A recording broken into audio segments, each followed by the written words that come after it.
Yeah, so in the last lecture, we talked about chipsec analysis and how from chipsec analysis you can get uh, accurate information about transcription encryption factor binding sites in the chromatin, and how that information can be used, how it is all archived in UCSC genome browser, and from there how you can get some idea of an enhancer, right? Now, let us look into other possible avenues. Just to summarize everything that we talked about in the last lecture, that you can suspect a region to be an enhancer, and you can look at EMSA to narrow down the region of transcription factor binding sites. You can identify the transcription factors by using the suspected enhancer region as an affinity matrix, and then running them on a gel, on the proteins on a gel, and then sequencing them by mass spec and something like that. Then if you want to really confirm that this is indeed the enhancer, the ideal way would be to create a knock-in mouse with the reporter that is driven by the suspected enhancer, and if it can recapitulate to that same expression pattern, then you can claim that yes, this is the enhancer for the particular transcription factor. But this is easier said than done, considering that any in vivo experiment will be time consuming and all sorts of things. So there are many other avenues, which largely depend on bioinformatics. Like one such thing is this, that there is a gene called SAL1, which is expressed only in the limb bud. Okay. Now you take the upstream, here it is shown that approximately 50 kilobases upstream of the transcription start site, they are aligned. And then when you align them from different species, mouse, chick, frog, fish, of course, the criteria has to be that the gene is minimally expressed in the limb bud in all these species. Okay, they all have limb equivalent structures. Like a mouse, chick, frog is easy, fish it is the fin. And then you say that if there is an enhancer element that is responsible for driving the expression in the limb bud, there is a possibility that the enhancer element will be conserved in all the species. So you align the sequences from all these different organisms upstream of the transcription start site, and you found a region that is conserved in all the species. Like it is sequence similarity to humans, and by that you get it, and then you use that as a like that fragment as an enhancer.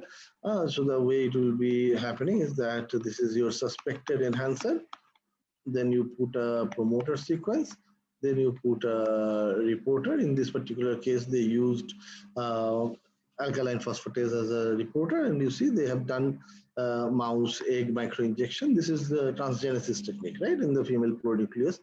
And then they found a mouse line where expression is exactly in the normal location. So you can tell that this is, enhancer is most likely to be responsible for driving the limb specific expression.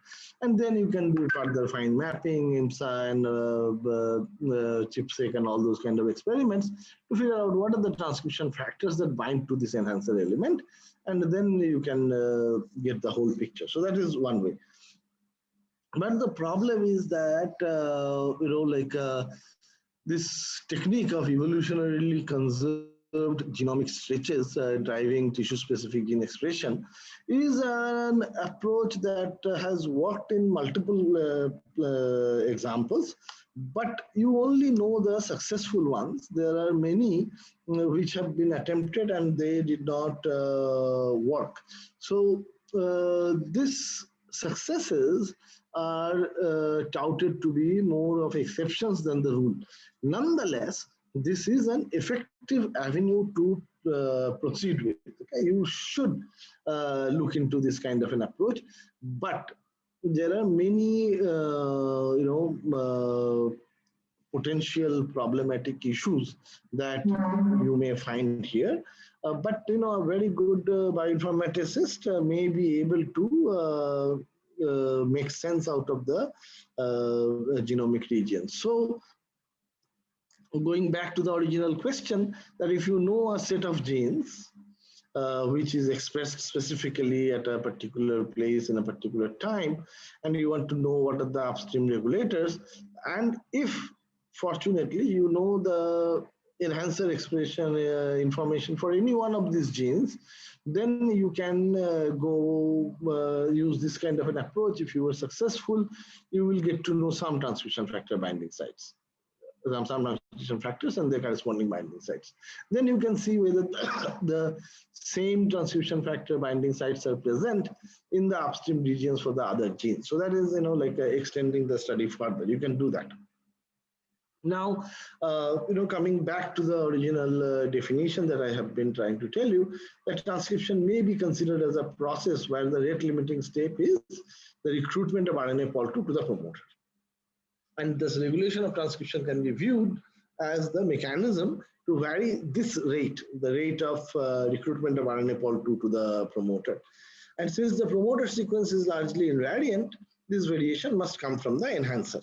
An enhancer is a cluster of transcription factor binding sites and act by combination of transcription factors that are bound to it. This is very, very important, that enhancer is a cluster of transcription factor binding sites and act by combination of transcription factors that are bound to it. Okay, so you see that how that information can now be exploited. These are two very closely related genes, species, Drosophila melanogaster and Drosophila pseudo-obscura. Okay, and there you are looking at the likely enhancer for even skipped. The name of the gene is even skipped. It is written as EVE, and there are certain enhancer regions that have been identified here, where you see that there are certain binding sites both in Drosophila melanogaster and the Drosophila pseudo-obscura, and then you find the aligned conserved binding sites. Okay, now because these are conserved in both the species where the same gene is expressed in similar location, so these are likely to be enhancer elements. Okay, so bioinformatics can play a major role in this sense.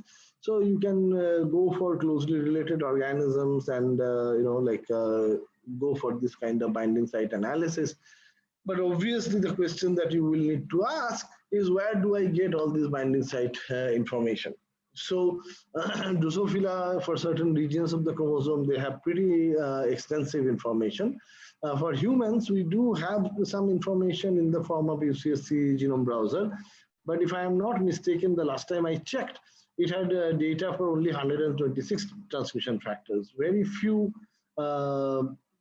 tissue-specific transcription factors, like my favorite gene BARX1 or PAX6, etc. information is stored there. There are very few are there. Okay, but nonetheless, this is another good approach that you can consider, provided you know the binding site. So sometimes you can even go for this, that you can, if you know the transfect prediction of the transcription factor binding sites, and then you identify those on a genome, and then you can see which of the conserved binding sites that are there. That is also something that you can think about. But these examples are a little misleading or optimistic in nature. I have actually done this kind of analysis for my own work, and you will see that there is absolutely no clusters that you can find. If you look for, transcription factor binding sites, you pretty much find them evenly spaced without any cluster that is immediately appreciable. This can get a little complicated depending on what you are doing. But there is a third avenue that is, of course, entirely in the realms of laboratory research right now. It is yet to come out as a technology, but let me introduce that concept to you. Um, so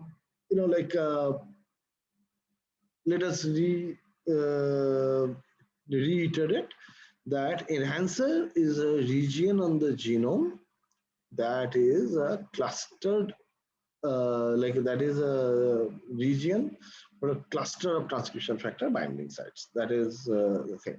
And you can do a theoretical analysis of transcription factor binding sites using transfac-like database.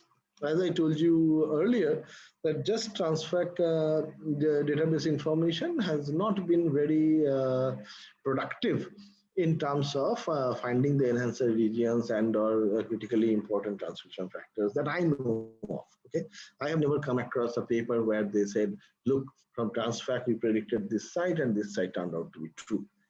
But there is a hint from theoretical analysis that suggests that such an approach, like transfer database, can be used productively in conjunction with another kind of information. So I'll tell you what it is.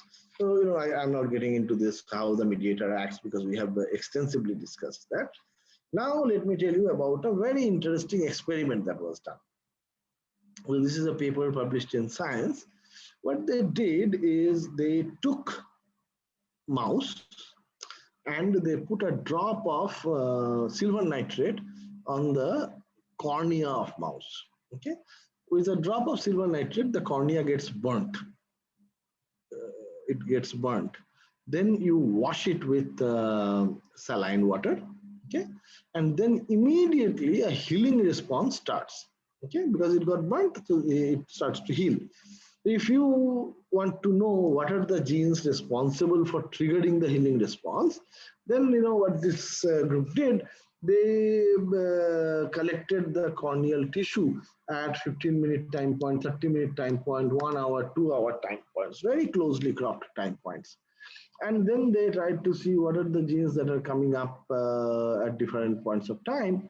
And they found that, very many genes are coming up.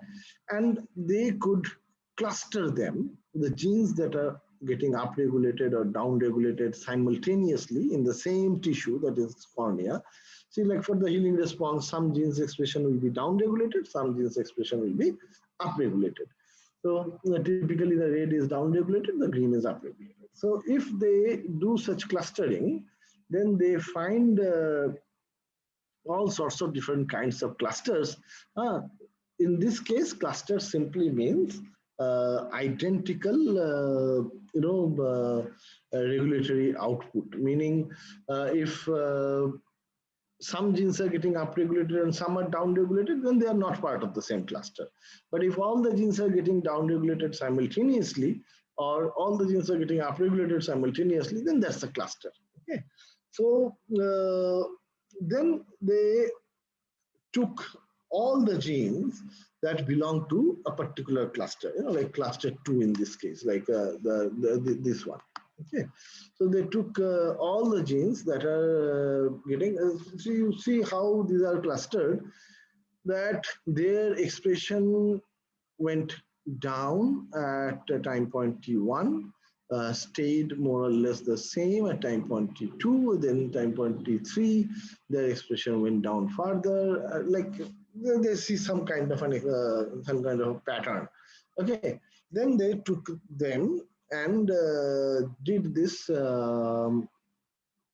transfac analysis on the presumed enhancer region meaning upstream. So these are all the transcription start sites, okay, for all these genes. And this is the upstream region. And there they tried to see if there are any known transcription factor binding sites using transfac. This is a purely theoretical exercise. And they found that certain transcription factor binding sites are present in all of these, and so on and so forth. Then they use, and the same thing if they took some other clusters, okay. they need for all sorts of clusters. And you see that the transcription factors that you see here, let's take a quick look at it. FOXD3, GATA4, HNF1, HNF3, PAX6 are not really there here. Like GATA4 is there, but you don't see FOXD3, HNF4, etc. Here you see some other. So they see a kind of a similarity in the list of transcription factors and the relative location from the transcription start site for the genes that have a temporally similar regulatory pattern, like up regulation or down regulation. So now let me introduce you to a term. It is called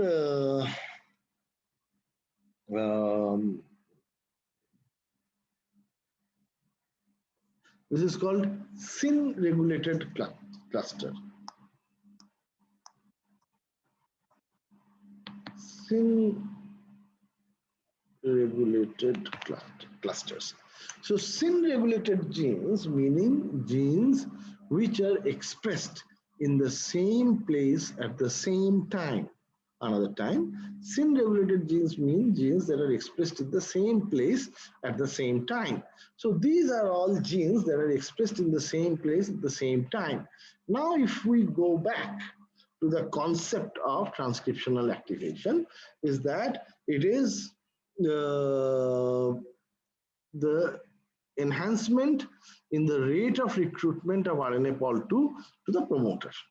Okay, and if we take that it is the enhancer and the transcription factors that are primarily responsible for determining this rate, then one may say that genes that are expressed in the same place at the same time or synregulated, they might be activated in a similar manner because their enhancer sequence and the transcription factors that bind to this enhancer sequence will be similar. So this synregulated genes are co-regulated. Okay, so therefore, and that was a hypothesis.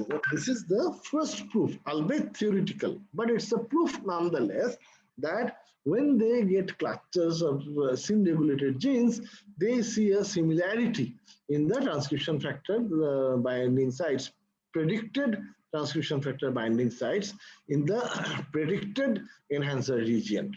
This is not a proof by itself, but this is an indication that this is another approach that might work. That is, you take a set of genes that are like, instead of taking just one gene, you take a set of genes and that are, say you are interested in like for my case, like there is a tissue that lines the bones at the joints called joint cartilage or articular cartilage. Okay, I am interested in knowing that what are the genes that regulate formation of this tissue. Okay, so one way of looking into it is that if I get to know what are the genes that are expressed in there and the genes that are upstream of that set of genes that are regulating expression of these genes, it is possible that then the regulator gene might be responsible for formation of the articular cartilage or joint cartilage, right? So I did use this kind of an approach using a database called GEO database, Gene Expression Omnibus database. So in this database, GEO database, in this database, you get data like RNA-seq or microarray data as per the rule. If you have to publish any data of RNA-seq or microarray in any journal, you have to first submit your experimental data to a repository called GEO, Gene Expression Omnibus. So Europe has its own version. This is the US version of the database. So now this is a database where you have the information that if you tweak a factor A, which are the genes downstream whose expression changes, right? So you will have this kind of data for hundreds of genes. Okay, like if you manipulate BMP signaling level, what are the genes those expression changes? If you manipulate BARX1, what are the genes whose expression changes? And so on, like a long list. Now, if you are interested in a set of genes, let's say this set of genes, you are interested to know that what are the genes that are responsible for regulating the expression of this set of genes. So if you ask this database that give me any experiment where all these genes were simultaneously is very important, upregulated or simultaneously downregulated, then you might get some data sets where all of these genes or a good majority of them are simultaneously upregulated or simultaneously downregulated. And then you see that, okay, in this particular data set where all of these are simultaneously upregulated or simultaneously downregulated, the gene that was manipulated is X. Then you have a good hunch that X may be a regulator for all of these. And this way, in fact, we found one very good candidate gene, and then we experimentally validated. So this is a purely theoretical exercise, right? So from a theoretical exercise, the output you get in our term, you call it a candidate regulator, okay? So to prove that the candidate regulator is indeed a regulator, you have to use experimental means, like you do the same thing, gain of function, loss of function, etc., etc. Right. So that is another way of looking at it. So in summary, bioinformatic prediction of transcription factor binding sites can give us an idea about the transcriptional regulation of a gene. But just transfact data per se gives a lot of false positive. Some people say that out of 100, 99 are false positives. So now the next job is therefore to eliminate the noise from the data, and the methods for this are evolving with better understanding of molecular biology. One is that the identification of co-regulated genes and comparing the transcription factor binding sites, and that way you can eliminate some noise. Then putative enhancers can be identified by trying to cluster transcription factor binding sites according to frequency of occurrence, etc. But this is yet to be resolved. What is the right density to use? Okay.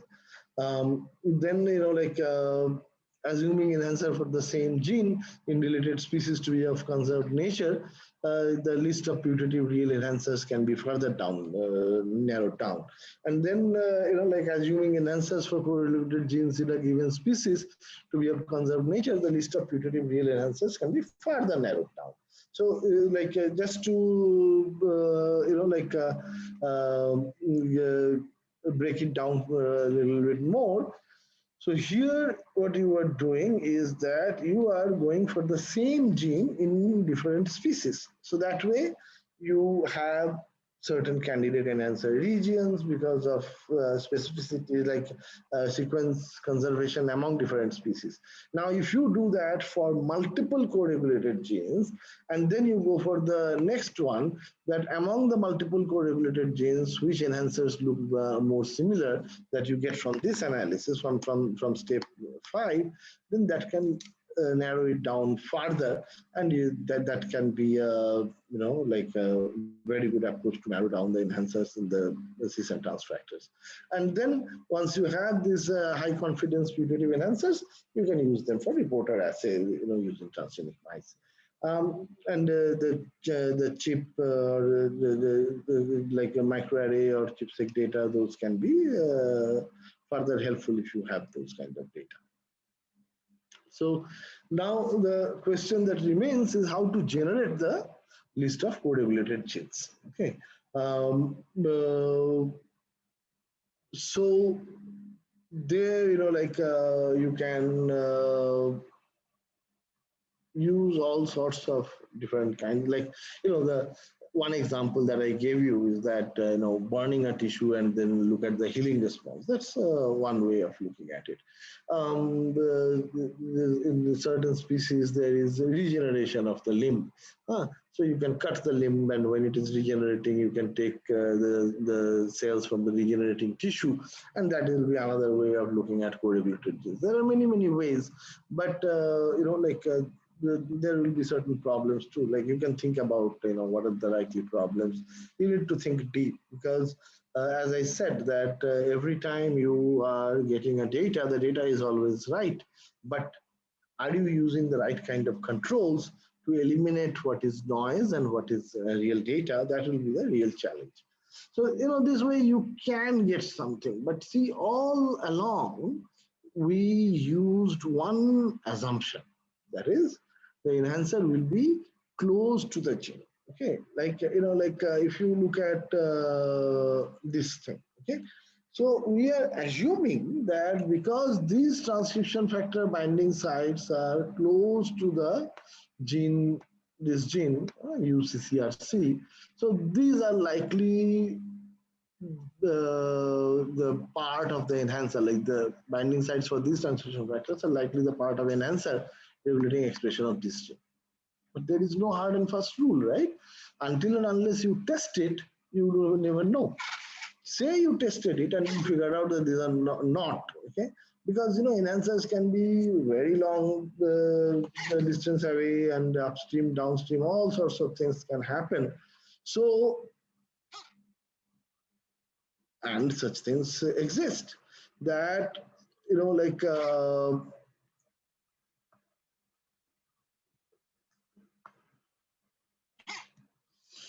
so this is an example.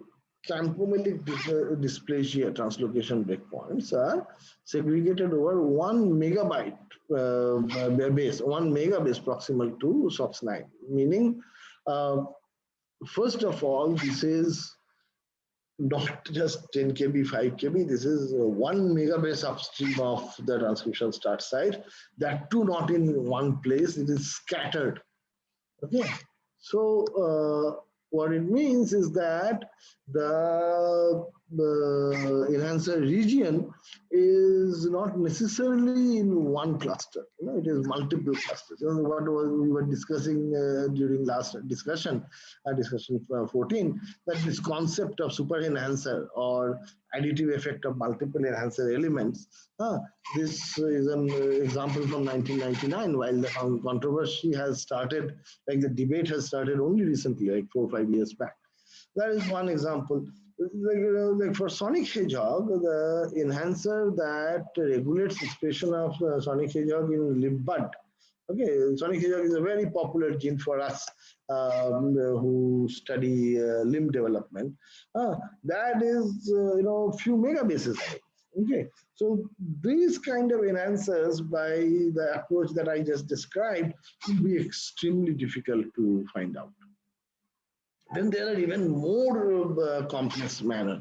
There are few laboratories in the world. One is,